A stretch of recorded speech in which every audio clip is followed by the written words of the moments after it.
Hello guys, അപ്പോൾ നമ്മളിപ്പോൾ ദാണ്ടെ പാലക്കാട്ടിലോട്ട് പോയിക്കൊണ്ടിരിക്കുകയാണ്. നമ്മൾ വണ്ടിയിലാണ്, സ്കൂട്ടിക്ക് ചെറിയ കംപ്ലൈൻ്റ് ആയപ്പോൾ നേരെയാക്കാൻ വേണ്ടി പാലക്കാടേക്ക് നമ്മൾ പോയിക്കൊണ്ടിരിക്കുന്നത്. അവിടെ ഒരു ഗാർഡനും ഇപ്പം നമ്മളിത് ചിറ്റൂർ കുഴമ്പാലം വഴിയാണ് കേട്ടോ ഗൈസ്, കുടുംബ് വഴിയാണ് നമ്മൾ നേരെ പാലക്കാട്ടിലോട്ട് പോകുന്നത് കേട്ടോ ഗൈസ്. നല്ല ബ്യൂട്ടിഫുൾ ആയിട്ടുള്ള സ്ഥലങ്ങളാണ് ഇവിടെ. ഫുള്ളും മൊത്തം മലയാണ്. പാലക്കാട് പറയുമ്പോൾ തന്നെ മൊത്തം മലയായതുകൊണ്ട് അങ്ങനെയൊക്കെയാണ് ഗൈസ്. നല്ല വെള്ളമൊക്കെ തന്നെയാണ്, പക്ഷേ വെള്ളത്തിന് ഇപ്പം അത്ര വെള്ളമൊന്നുമില്ല. നേരത്തെയൊക്കെ നിറയെ വെള്ളം ഉണ്ടായിരുന്നു, ഇപ്പോൾ കുറച്ച് വെള്ളം കമ്മിയായിട്ടുണ്ട്.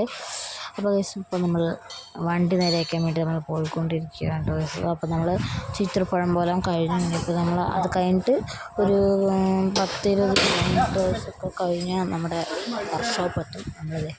വർക്ക്ഷോപ്പ് എത്തിയിട്ടുണ്ടാകും കേട്ടോ ഗൈസ്. നമ്മൾ ടയറിൽ എന്തോ ചെറിയ കംപ്ലൈൻറ്റ് ആയിരുന്നു, പൊട്ടി എന്നൊക്കെ പറഞ്ഞിട്ടായിരുന്നു ഗൈസ് വണ്ടിയുടെ കംപ്ലൈൻറ്റ്. അപ്പം നേരെയാക്കുമ്പോൾ നമ്മൾ പാലക്കാടുള്ളൊരു ഷോപ്പിലോട്ടാണ് വന്നിട്ടുള്ളത്. ഇവിടെ എല്ലാത്തരം ഉള്ളതാണ്. വാട്ടർ സർവീസ് വെച്ച് വണ്ടിയുടെ ചെറിയ കംപ്ലൈൻറ്റ് ഉണ്ടെങ്കിൽ കൂടെ അവർ ശരിയാക്കി തരും. 9 to 5 മണി വരെയായിട്ടുള്ളത്. ഇതാണ് ഷോപ്പ്. അപ്പോൾ ഇവിടെ എല്ലാ വർക്ക്സും അവൈലബിൾ ആണ് കേട്ടോ ഗൈസ്. പാലക്കാട് കൽമണ്ഡപമാണ് കേട്ടോ ഗൈസ്.